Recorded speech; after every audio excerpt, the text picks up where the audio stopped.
खबर सुनी, कुछ एक अखबारों में वो खबर छपी भी। खबर ये थी कि आर्मी के एक कोर कमांडर ने फिल्म अभिनेता सोनू सूद, जो सोनू सूद के बारे में हम सब लोग जानते हैं कि आजकल वो खूब बढ़ चढ़ करके सहायता कर रहे हैं। पिछले साल उन्होंने कोविड पीड़ितों के लिए बहुत सहायता की थी और बहुत सराहनीय कार्य कर रहे हैं। इस बार भी उन्होंने किया है। लेकिन एक सेना के एक कमांडर ने, कोर कमांडर ने उनको चिट्ठी लिखी और कहा कि साहब आप बहुत अच्छा काम कर रहे हैं, लेकिन सीएसआर के तहत हम ये चाहते हैं कि सेना के रिसोर्सेज को आप जानते हैं और इस समय हम ये चाहेंगे कि वहाँ जो 200 बेड का अस्पताल है, वो उसके लिए कुछ चीजें दें, जिसमें ऑक्सीजन सिलेंडर, वेंटिलेटर वगैरह वगैरह की बात की थी। लेकिन एकदम से ये पढ़ते ही ये खबर आपको चौंकाती है, परेशान करती, कम से कम मुझे तो उसने परेशान किया। और परेशान इसलिए किया कि क्या सेना के पास इतनी कमी है कि वो अपने जवानों के लिए अस्पताल ना रख पाए, उसकी जरूरतों के सामान ना दे पाए। और वो सेना जो दूसरों को बचाती है, वो सेना जिसके द्वार सेना अस्पतालों के द्वार आम आदमी के लिए खोले गए, वो सेना जिसके मतलब सिर्फ जवान ही बहुत बहादुर और बड़े हृदय वाले नहीं होते, उनके जो और विंग्स हैं वो भी बहुत कारगर काम करती हैं, चाहे वो इंजीनियरिंग का हो, चाहे वो मेडिकल का हो, और बहुत इंपॉर्टेंट, बहुत महत्वपूर्ण विंग्स होते हैं। तो ये करने की क्या जरूरत आ गई, और ये जरूरत है तो इसके पीछे क्या मंशा है, ये कैसी है स्थितियां जिसके पीछे उनको कोर कमांडर साहब को, मुझे कहने में संकोच नहीं है कि वो राजस्थान के जैसलमेर के एक कोर कमांडर हैं, कर्नल साहब हैं, कर्नल राणा है वो। और उन्होंने ऐसी एक चिट्ठी लिखी और उसके बाद चिट्ठी लिखे हुए भी एक हफ्ते के आसपास हो गया है।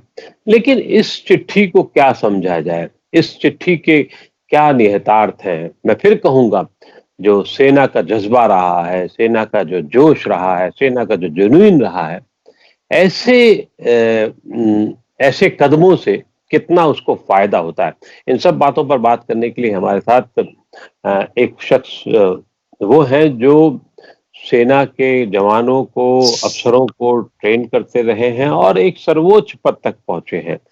हाँ जी, हाँ, मैं बात कर रहा हूँ मेजर जनरल गुरमीत सिंह की, जो उप सेना अध्यक्ष रह चुके हैं। गुरमीत जी, बहुत बहुत आभार आपका कि आपने हमें समय दिया नवोदय टाइम्स पंजाब केसरी को। तो इस चिट्ठी को आप किस रूप में देखते हैं? अखुद जी, सबसे पहले जय हिंद, और सब सुनने वालों को भी मेरा जय हिंद। देखिए, आपने अच्छा है ये सवाल पूछा है, लेकिन मैं कुछ एक चीजें साफ कर देना चाहता हूं। पहले तो ये जो मीडिया रिपोर्ट्स में आया है, ये कर्नल साहब हैं, बटालियन कमांडर हैं, कोर कमांडर नहीं। कोर कमांडर होते हैं लेफ्टिनेंट जनरल रैंक के, और ये जैसलमेर का वाकया है। देखिए, ये मैं आपको एक शुरू में ही एक बिल्कुल क्लियर बताना चाहता हूं, ये ओवर एंथुसिज्म की एक बात है। होता है कभी कभी कि कुछ एक हमारे ऑफिसर्स ओवर एक्साइट हो जाते हैं, तो ये ओवर एक्साइटमेंट से हुआ है। मैं तो खुद अपने जीवन के अंदर में सौभाग्य है कि एडजुटेंट जनरल का काम करने का मौका मिला है, और कश्मीर में भी 10 साल से ज्यादा, और उसमें कोर कमांडर लेफ्टिनेंट जनरल के रैंक के ऊपर में काम किया है। देखिए, ये सबसे पहले मैं बताना चाहता हूं कि फौज के अंदर में किसी भी फंड की कभी कोई कमी नहीं रही है, ये बिल्कुल क्लियर होना चाहिए। और ये जो मेडिकल का पॉइंट है, इसके ऊपर में एडजुटेंट जनरल आर्मी हेडक्वार्टर के पास में बहुत फंड है, और हर एक लेवल के ऊपर में, एप्रोप्रिएट लेवल के ऊपर में, वाइस चीफ के ऊपर में पास में 300 करोड़ का फंड है, जो बिना पूछे हुए अपना डिसीजन ले सकते हैं। इसके अलावा जो आर्मी कमांडर है, वो भी इसी प्रकार डिसीजन ले सकते हैं। तो ये कर्नल साहब का लगता है कि ओवर एक्साइटमेंट है, और ये गलत है। और मैं एक चीज और कहना चाहता हूं कि देखिए, ये सोनू सूद जी बहुत ही एक अच्छे फिलैंथ्रोपिस्ट हैं, उनके ऊपर में हमको नाज है। और मैं तो कहूंगा कि याद है मुझे कि 16 जून को जब 15 जून गलवान का इंसिडेंट हुआ था, उन्होंने बहुत अच्छा ट्वीट किया था, कर्नल संतोष बाबू जो हमारे ब्रेव हार्ट है उनके लिए। देखिए, ये पक्का एक इंटेंशन तो हो सकता है अच्छी हो, उनका दिल करता होगा कर्नल साहब का कि मैं क्या कर दूं। और ये जो हॉस्पिटल की आप बात कर रहे हैं, ये फौज के लिए नहीं है, ये नागरिकों के लिए, सिविलियंस के लिए उस हॉस्पिटल के बारे में बात कर रहे हैं। भारत के जितने भी हॉस्पिटल हैं उसके अंदर में जो इंफ्रास्ट्रक्चर है, जो मेडिकल का स्टाफ है, वो कभी भी कम नहीं रहा है। एमएच जो हमारे मिलिट्री हॉस्पिटल्स हैं उनके अंदर में मैं कहूंगा कि best top of the shelf जो इक्विपमेंट है वो होती हैं, चाहे वो मेडिकल के बारे में हो, डेंटल के बारे में हो, या किसी भी प्रकार में। तो ये बात बिल्कुल क्लियर होनी चाहिए कि ये जो कर्नल साहब जिन्होंने किया है, हो सकता है इंटेंशन अच्छी है लेकिन तरीका ठीक नहीं है। ये भारत की ट्रेडिशन नहीं है। देखिए एक बात पक्की है, जो फौज है वो भारत का द लास्ट रिजॉर्ट है। ऐसा हो नहीं सकता है कि उनका जो सोच, मैं कहूंगा कि देखिए ये सब भारतीयों के लिए लागू है। कभी कभी हमको अपना सेल्फ वर्थ नहीं पता लगता है कि हमारे अंदर कितनी ताकत है। फौज के अंदर में कभी भी फंड्स की कमी नहीं रही है, और स्पेशली मैं आपको बताना चाहता हूं कि जो सद्भावना है जिसके प्रति हम पूरे सिविलियंस को मदद करते हैं। अभी आपने देखा है कि किस प्रकार से इंडियन आर्मी उतरी है कोविड के जंग के ऊपर में, और किस प्रकार से सरदार पटेल कोविड हॉस्पिटल बनाए हैं, किस प्रकार से हमारे मिलिट्री हॉस्पिटल में ये कहा है कि 10 to 15% जो वैकेंसीज हैं, मतलब एडमिशन है, वो हमारे भाइयों के लिए, सिविलियंस के लिए की जाएगी। और देखिए इंडियन आर्मी पीपल्स आर्मी है, और हमारी जिम्मेवारी है, हमारी अकाउंटेबिलिटी है कि हम हरेक भारतीय का इस कठिन परिस्थितियों में मदद करें। नहीं, बिल्कुल ठीक कहा आपने। और खास तौर से अगर हम कोई भी देश पे जब आपदा आती है, मैं फिर कह रहा हूँ, कोई भी, विद इन कोट कह रहा हूँ, कोई भी आपदा आती है तो सेना ही ऐसा शब्द होता है जो आदमी के लिए सीना चौड़ा कर देता है, राहत देता है, और उसको उम्मीद बनती है कि जब सेना आ गई है तो बहुत अच्छा होगा। और तो और छोड़िए, जम्मू कश्मीर ऐसी जगहों पर भी हमने वो फोटोएं देखी हैं, उस तरीके के दृश्य देखे हैं, जब वहां बाढ़ थी तो कंधों पर वो जवान लेके जाते थे बिना कुछ सोचे समझे कि क्या है, कैसे हैं, क्या है। वो हो सकता है कि उन्हीं के घर से बारूद आ रही हो, लेकिन तब भी वो उनको, उनकी सेवा करते हुए नजर आ रहे हैं। तो ऐसे में जब ऐसी स्थिति होती है तो मनोबल नहीं गिरता है, मनोबल गिरने की बात होती है। ये फिर मैं कहूंगा इन कमांडिंग अफसर के लिए कि इन्होंने कुछ तो सोचा होगा, कुछ तो किया होगा। और फिर जब आप देश में जिस समय बहुत तरीके की हरकतें चल रही हो, चीजें चल रही हो, तो उसको किस अंदाज में देखा जाना चाहिए? क्या ये अनुशासनहीनता, मैं अब उसके आगे जाता हूं, क्या ये अनुशासनहीनता नहीं है? और क्या आपको कभी पहले कोई इतिहास याद है कि ऐसी घटना हुई हो और ऐसा कुछ हुआ हो जब प्राइवेट लोगों से कहा गया हो कि आम आदमी से कहा गया भैया आप आओ और करो? देखिए मेरी सोच में तो पहले कभी ऐसा नहीं हुआ है। पहले कभी भी इस प्रकार की गलती कहूं या ओवर एंथुसिज्म कहूं, नहीं हुआ है। मेरी समझ में, मैंने 40 साल फौज में नौकरी किया है, कभी ऐसा नहीं सुना है। जो भारतीय सेना है हर एक स्तर के ऊपर में एकदम मोर देन सेल्फ सफिशिएंट है। हम पूरे भारत के लिए द लास्ट रिजॉर्ट है, चाहे वो मामला सिक्योरिटी का हो, चाहे वो मामला डिजास्टर का हो, या कोई भी आपदा का हो। ऐसा हो ही नहीं सकता है। पहली बात, मेरे को लगता है कि उनका जो उनके लगता है कि उनका जो एक्साइटमेंट होगा, और उन्होंने मीडिया में बहुत सुना होगा सोनू सूद जी के बारे में, तो ऐसे एक्साइटमेंट में शायद गलती कर दी हो। मैं ऐसा अवश्य ही उनको एक सलाह देना चाहता हूं कि पहले अपने अंदर झांकिए, पहले अपनी सेल्फ वर्थ को पहचानिए, पहले फौज की ताकत को पहचानिए, और ऐसी गलती नहीं करनी चाहिए। ये एक्साइटमेंट से हुआ है और इस चीज को यही दबाना चाहिए। मैं तो, आपने कहा है अनुशासनहीनता, मेरे को थोड़ा कंफ्यूजन है कि मैं इसको अनुशासनहीनता में लूं, जहां उनकी ओवर एक्साइटमेंट में लूं, जहां उनको, उनका क्या कहूं, मेरे को तो सचमुच समझ में नहीं आ रहा है। और अगर मेरे को मौका मिलने का तो उनको मैं पक्का काउंसिल करूंगा। और मुझे पूरा विश्वास है कि अभी तक उनके जो भी कमांडर हैं, देखिए वो बटालियन लेवल के कमांडर हैं, उनके ऊपर में brigade, div, core, army command, army headquarter, vice chief, CDS और रक्षा मंत्री जी बैठे हुए हैं। समझ में नहीं आया कि अगर उन्होंने अपने एक भी साथी, जहां एक भी सीनियर कमांडर को कहा होता, तो ये तो कुछ भी रिक्वायरमेंट नहीं है। हम तो पूरा भारत का जो कोविड वॉर है उसके लिए सामान देने के लिए इतनी ताकत है भारतीय फौज के अंदर में। अब ना केवल 7 सामान, लेकिन 7, और जो मतलब होता है ना द लास्ट रिजॉर्ट, उसका मतलब यही होता है कि सब फेल हो सकते हैं, भारतीय सेना फेल नहीं हो सकती है, चाहे वो सामान हो, सिक्योरिटी हो, आपदा हो, ये बिल्कुल क्लियर होना चाहिए। मैं इनफैक्ट, अच्छा है आपने सवाल पूछा है, और अक्कू जी आपकी तो मैं बहुत इज्जत करता हूं, और आपको कितना दिल में मैं समझ सकता हूं कि कितना खराब लगा है कि आर्मी के एक कर्नल ने इस प्रकार सोनू सूद जी से रिक्वेस्ट की है। आप समझिए कि मेरे दिल में कितना हो रहा होगा, जो पूरा 40 साल जिंदगी में जिसने सद्भावना का प्रोजेक्ट, ऑपरेशन सद्भावना कश्मीर में चलाया हो, और वहां न जाने कितने सैकड़ों की मदद की है मेडिकल और आपदा के अंदर में, और फिर एक कर्नल साहब ऐसा करे, तो आप समझ सकते हैं कि क्या होगी। लेकिन फिर भी मैं ये कहूंगा कि लगता है उनसे गलती हुई है, इंटेंशन गलत नहीं होगी, ओवर एक्साइटमेंट है, और ये सबको मालूम होना चाहिए कि भारतीय फौज में कभी भी फंड्स की कमी नहीं है, वो खासकर इस सद्भावना के लिए। और ये जो कोविड वॉर के लिए भारतीय सेना जो जमीन पर उतरी है, अवश्य ही एक बहुत अच्छा काम करेगी, और ये छोटे मोटे सामान की चिंता नहीं करनी चाहिए, एकदम बढ़ के उस इलाके में जितने भी सिविलियन है उनकी मदद करने चाहिए। हमारा परिवार है, हम पीपल्स आर्मी है, हमारे राष्ट्र समाज और हर भारतीय हमारा है, इसी भावना से काम करना चाहिए।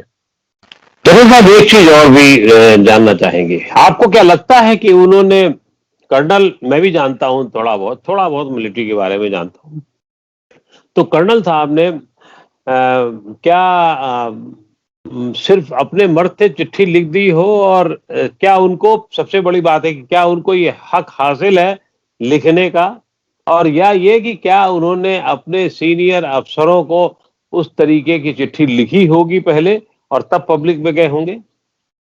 देखिए जी, आपने बहुत पॉइंटेड सवाल किया अक्कू जी। सबसे पहले मैं बताना चाहता हूं कि उनको कोई हक नहीं है ऐसे लिखने का। उनको उनका ऑर्गेनाइजेशन और अपना हायरकी के अंदर में अपना नेक्स्ट सीनियर ऑफिसर को बताना चाहिए। और दूसरी बात यह है, मैं आपको एक डंके की चोट पे कह सकता हूं, अगर उन्होंने सीनियर ऑफिसर को बताया होता तो ये उनको लिखने की कभी आवश्यकता या सोच भी करने की जरूरत नहीं है। और मेरे को लगता है ये गलती उनसे अपने आप से हुई होगी, एक्साइटमेंट में हुई होगी, एंथुसिज्म में हुई होगी, और एक कभी कभी होता है कोई ज्यादा सोचने लग जाते हैं, और ऐसी स्थिति है जब पूरा देश एक कोविड वॉर है। और देखिए, इस स्थिति में जहां पर हमारे भारतवर्ष ने 2,50,000 लोगों को खोया है, जब पूरी इंसानियत और मानवता ने 34 लाख लोगों को खोया है, शायद सोच में बह गए होंगे। लेकिन मैं आपको एक बात विश्वास दिलाता हूं, ये बिल्कुल गलत है। भारत की सेना की जो हायरकी है वो बहुत ज्यादा कंपैशनेट है हमारे पूरे भारतीय परिवार के लिए, और ऐसा हो ही नहीं सकता इस विषय के ऊपर में कोई भी ना कर दे, क्योंकि 40 साल के तजुर्बे के ऊपर मैं आपको बता रहा हूं ये बात। तो क्या आपको लगता है कि इस प्रोसेस को यहीं पे खत्म करने के लिए, क्योंकि भविष्य में क्या हो जाए मुझे तो डर लगता है सोच करके, अगर इस तरीके से होने लगे तो बहुत, न जाने कोई किससे क्या भी मांग सकता है, इतने इंडस्ट्रियल हाउसेस है, कोई किसी को कुछ भी कह दे। तो इस सब प्रक्रिया को रोकने के लिए, क्योंकि भारतीय सेना एक बहुत अनुशासन प्रिय सेना मानी जाती है, बहुत टू दी पॉइंट काम करती है, सोच समझ के काम करती है, अपने मोर्चे पर तो अपनी आप अकल लगा सकते हैं, जो भी आपको करना है कीजिए, लेकिन बाकी चीजों में कोई एक सिस्टम है उसके तहत काम करती है। तो ये यहीं रोका जाए, इसके लिए क्या कदम उठाए जाने चाहिए? सबसे पहले मैं आपसे बिल्कुल सहमत हूं, इसको यहीं रोका जाए, फुल स्टॉप, पीरियड। इसमें कोई स्पिन देने की जरूरत नहीं है, इसमें कोई तोड़ मोड़ करने की जरूरत नहीं है, इसको नकारात्मक तरीके से देखने की जरूरत नहीं है, जरूरत है इसको पॉजिटिवली देखने की। हाँ, मैं ये कहूंगा कि हम पूरा फौज को अपने हर हर रैंक को ये बताने की जरूरत है कि ऐसे वाले कदम बिल्कुल ठीक नहीं है। अपने अपने अंदर देखें, अपने ऑर्गेनाइजेशन के अंदर में देखें, और अपने सेल्फ वर्थ को समझें कि हमारी ताकत क्या है। आज के दिन में भारतीय सेना का जो मान है, सम्मान है, जिस लेवल के ऊपर में भारतीय सेना करती है काम, और देखिए हर वक्त, हर पल, हर क्षण इन परस्यूट ऑफ एक्सीलेंस है कि अपने काम को कैसे अच्छा किया जाए। हाँ, ये जो गलती है, ये जो ओवर एक्साइटमेंट, ओवर एंथुसिज्म की बात है, ये अपने रैंक्स को, अपने ऑफिसर्स को बताने की आवश्यक जरूरत है। और मुझे तो हैरानी है कि एक कमांडिंग ऑफिसर के रैंक का, एक कर्नल के रैंक का ऑफिसर ने ये किया है। मैं सच कहूं तो ये जरूरत है हम सबको इकट्ठा एक परिवार की तरह सोचने का कि आगे से कभी भी ऐसी गलती या ऐसा ओवर एंथुसिज्म ना हो। नहीं, बिल्कुल ठीक है, ना हो, लेकिन एक ये मौका एक जरूर है देश के सामने। देश के सामने बहुत सारी चीजें होती हैं।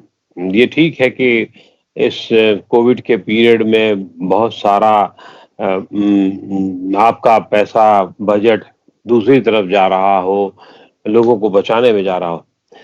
क्या आज ऐसा समय है कि जैसे कि कई तरीके के फंड चलते हैं, मिलिट्री में भी मैंने सुना था, खास तौर से जो मिलिट्री के आश्रित हैं, उनके उनकी पत्नियों के लिए, उनके बच्चों के लिए एक रक्षा मंत्री की तरफ से के यहाँ पे भी एक फंड चलाया जाता है, जिसके बारे में बहुत चर्चा हुई थी कि बहुत सारे लोग उसमें कर सकते हैं। क्या अब आज की तारीख में देश का इन्वॉल्वमेंट बढ़ाने के लिए, सेना की तरफ और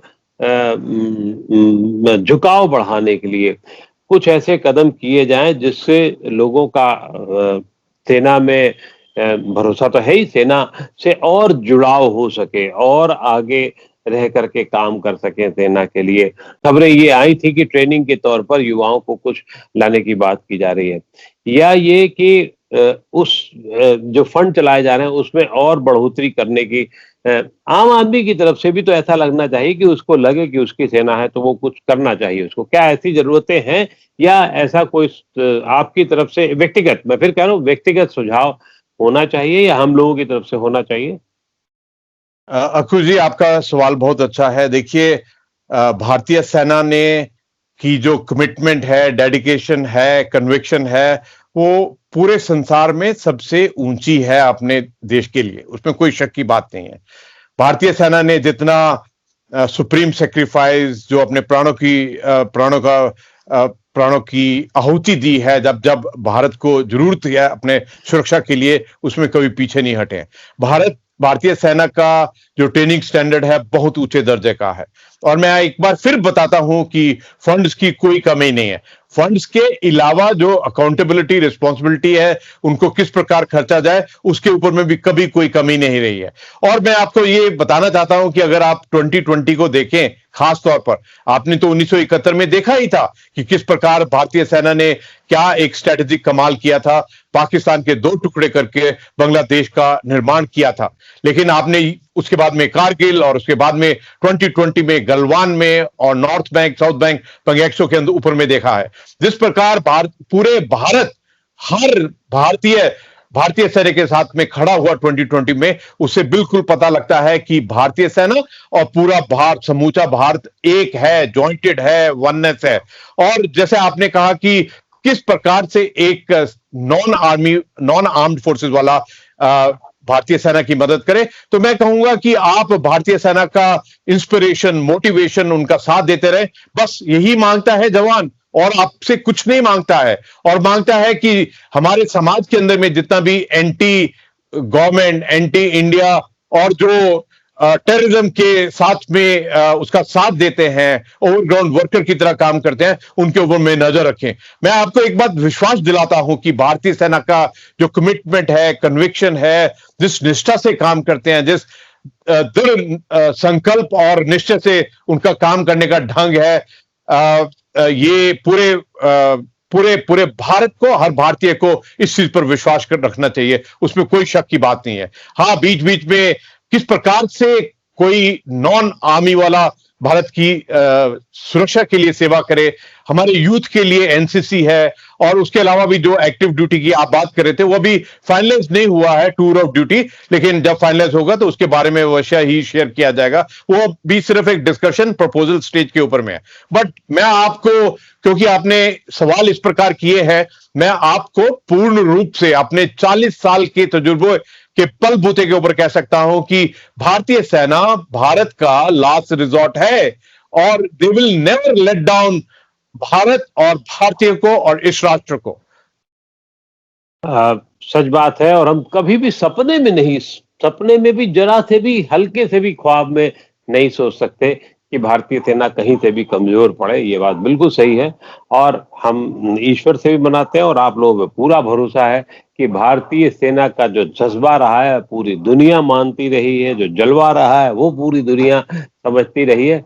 तो फिर से एक बार भारतीय सेना को सलाम, और उम्मीद करते हैं जो छोटी-मोटी गलतियां जिसे आप कह रहे हैं, जिसे मेरे हिसाब से कभी-कभी लगता है मुझे कि अनुशासनहीनता कही जानी चाहिए, वो फिर कभी दोहराने को ना हो। बहुत-बहुत आभार जनरल साहब आपका, आपने बहुत समय दिया नवोदय टाइम्स पंजाब केसरी को।